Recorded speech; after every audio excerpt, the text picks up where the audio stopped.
Life never goes the way we want it to. All we can ever do is adapt to the changes. Will death find its way to me, or will I come to death directly?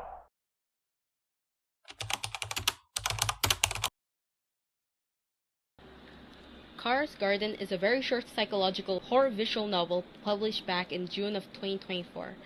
It is the prequel of another visual novel called The Nice Neighborhood Lady, made by the creator called Floppy Doodles, who drew and coded everything. Kara's Garden on the surface is a cute and colorful visual novel with a point-and-click elements. You just moved into a new neighborhood and saw your neighbor Kara tending to her flowers.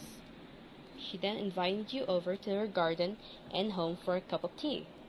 Nothing strange about that, right? In this video, we will explore the story, characters, themes, and its inspirations. You just moved into the neighborhood when you suddenly see a young girl tending to her garden. You lock eyes onto each other and she immediately came over to you, welcoming you with open arms. She then asked what you think about the garden. Bear in mind, she doesn't know you, nor do you know her. Choices show that you can compliment her and be friendly, or be mean and rude to her, causing her hostilities to spike, but not to the point of getting aggravated. She then takes you to a point-and-click segment where you have to help her plant one of her newest rose bush. After completing the task, she then pulls you inside of her home, and no matter which option you take, you will still come inside the house. Once you sat on the sofa with her, she finally introduced herself after her pushy behavior in the garden. Her name is Kara, an 18-year-old housewife living with her 28-year-old husband. And I know you might be thinking that something's wrong here and thought she was possibly groomed at a young age. Well, that's not really the case here. You see, getting married at 18 wasn't the craziest concept back then. Kara's family follows a strict traditional household where women are expected to be housewives, and men are the main breadwinners of the family. Having been raised in an environment where her brother is the most favored by her parents, and her being raised as nothing more than the potential perfect housewife, she wanted to break the cycle by studying college as a psychology major. Of course, her parents didn't agree and refused to pay for her student loans, so she has to fend for herself by doing part-time jobs. In the midst of her breaking point only on her first year, she met a man at a cafe she's working in. After exchanging friendly conversations with each other, Kara finds some kind of comfort in this mature man and became friends with him over the span of a few months. One day, the man offered to propose to Kara and provide for her if she became a housewife for him. After many months of thinking, Kara couldn't handle it anymore and accepted his proposal. Her parents then congratulated her for marrying a rich man instead of continuing her studies. Kara accepted the fact that she will never be anything more than a wife for her husband, and which she loves more than her family. If you choose to ask where her husband is, Kara would reply with saying her husband doesn't go out that much and that we shouldn't disturb him.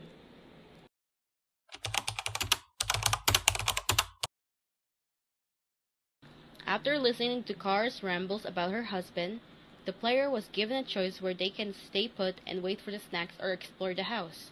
If you choose to stay put, you will then go to the perfect ending where everything is okay and you enjoyed a tea party with Kara herself.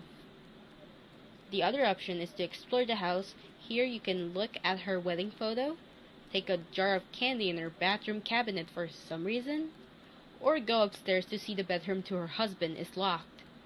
You can also go to the garden where everything seems normal and the rose bush you planted was still there.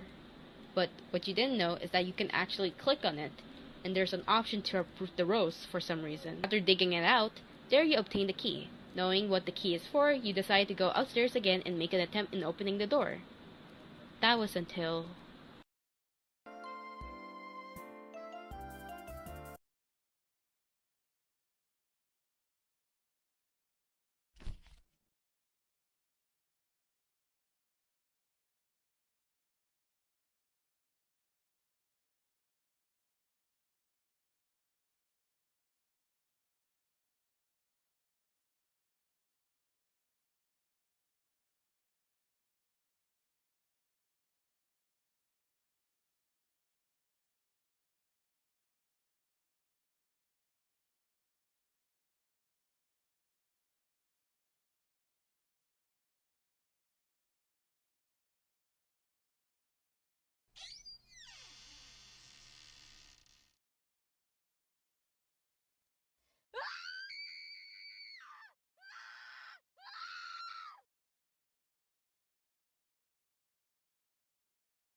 The house looks different than before.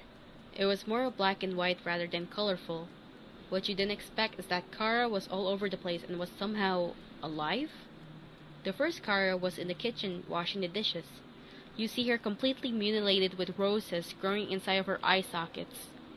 There were also glass shards in the living room where if you click on it, you experience the pain of a beer bottle smacked across your face. Kara was inside the bathroom taking some kind of medication that puts her at ease, saying how she needed something stronger. Through the mirror, you can see the way she looks at you, but when you go back, she was looking at herself again, like nothing happened. Lastly, the garden where you can use the shovel to dig a hole. After what seems like a long while, you get this scene.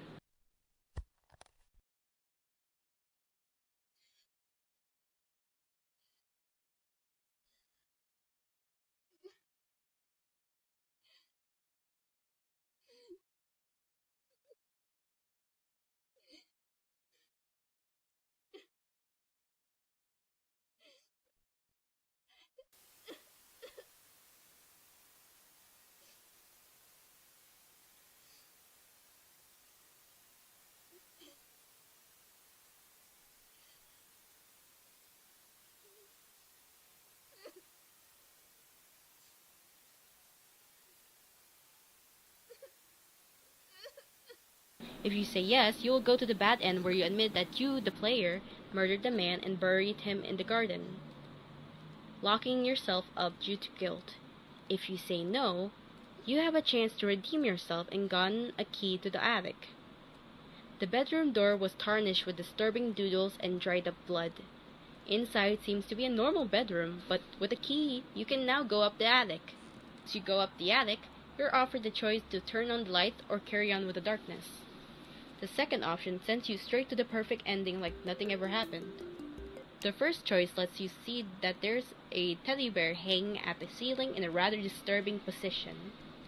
You felt a splitting headache as everything warps around you. If you took the candy from the bathroom cabinet from the beginning, you're able to access the true ending of this game.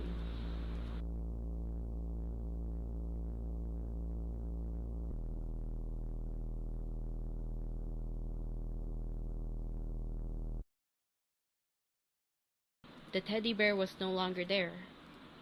All you can see is a man hanging, drawn in a very messy art style. After that encounter, you sluggishly drag yourself in the bathroom because of the disembodied voice who has been with you this entire time. They tell you to flush yourself down the toilet in order to reach the true ending of this story, which means waking up. And then, after getting the true ending, you get this recording. Life never goes the way we want it to. All we can ever do is adapt to the changes. Will death find its way to me, or will I come to death directly?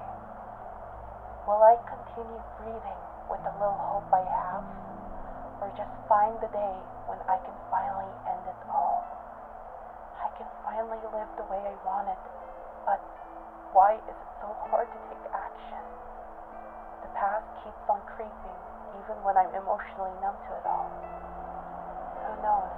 Maybe somewhere inside me hated him, but I will still love the him who taught me how to enjoy life. The him who gave me everything I wanted. A house, clothes, jewelry, food, everything. But all I ever wanted was to be loved, to be seen, to be free. My parents raised me to never go against my husband, to be the perfect housewife, just someone to get married off to a rich man. So they didn't even bother making me go to college, saying it's just a waste of time and money. I tried working part-time to at least pay for myself, but it was becoming too hard, and juggling that with studying stressed me out even more.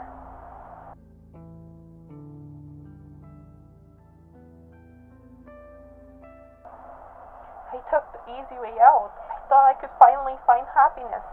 I thought I could finally be accepted. I I married my husband, but a year later he lost his job to the company going bankrupt. As time goes on, he became even more bitter, aggressive, until he fell into depression, taking it all out on me. I don't mind it.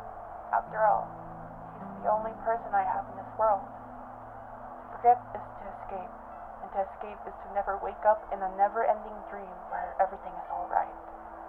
A loving husband and a hard worker are all he ever was in their eyes. But to me, he was someone I could never forget.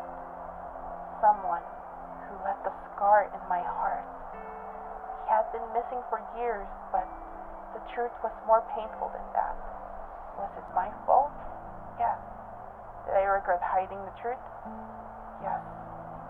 I erased every traces of him in this house for the sake of my mental health. I'm so tired. He invokes two different reactions out of me, a peace of mind and fear. What's the point of me telling you all this? Tell me, would you rather put up with someone who will slowly eat you away, or be alone for the rest of your life? Either option doesn't sound good to me. I sat on the sofa as usual, letting my thoughts run freely. The garden that was once my haven had become my personal hell. He is one with the flowers now. I will continue to live until I couldn't handle it any longer. I may sound like a hypocrite, but to anyone out there who feels like this, even if nobody out there wants you to live happily, at the very least, I do. I don't want to wish this feeling upon anyone, not even my worst enemies. Even if you think everything has no meaning to you, you can still find meaning in the smallest things. That is all. Thanks for listening to this widow.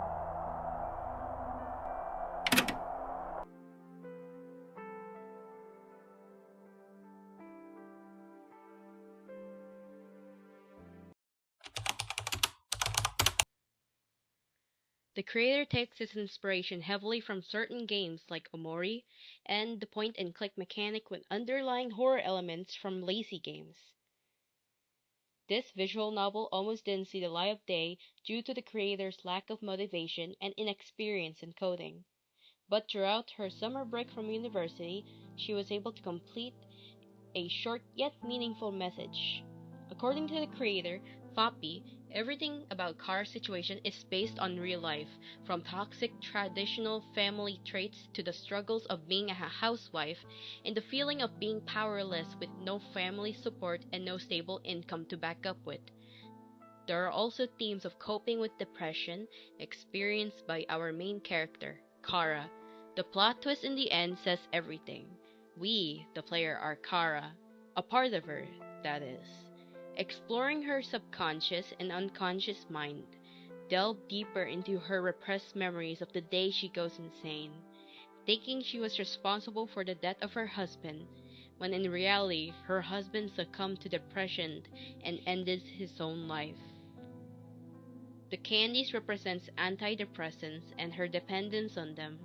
She buried him under the influence of overdosage. Rotting in her own home, thinking about the good memories of him instead of accepting the fact that he abused her at the very end. Her hostility towards the player in the house shows that there's a resemblance of the trauma, the cycle of abuse as she tries to control the player, and her willingness to hurt them when they didn't listen to her. That's all from her own experience.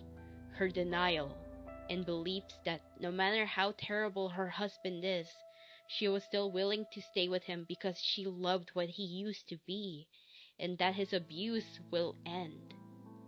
Wishing for everything to stay the same, wishing for those happy days, wishing for the man she loved to come back, but all that's left is a husk of himself. And that is the true horror of Kara's Garden.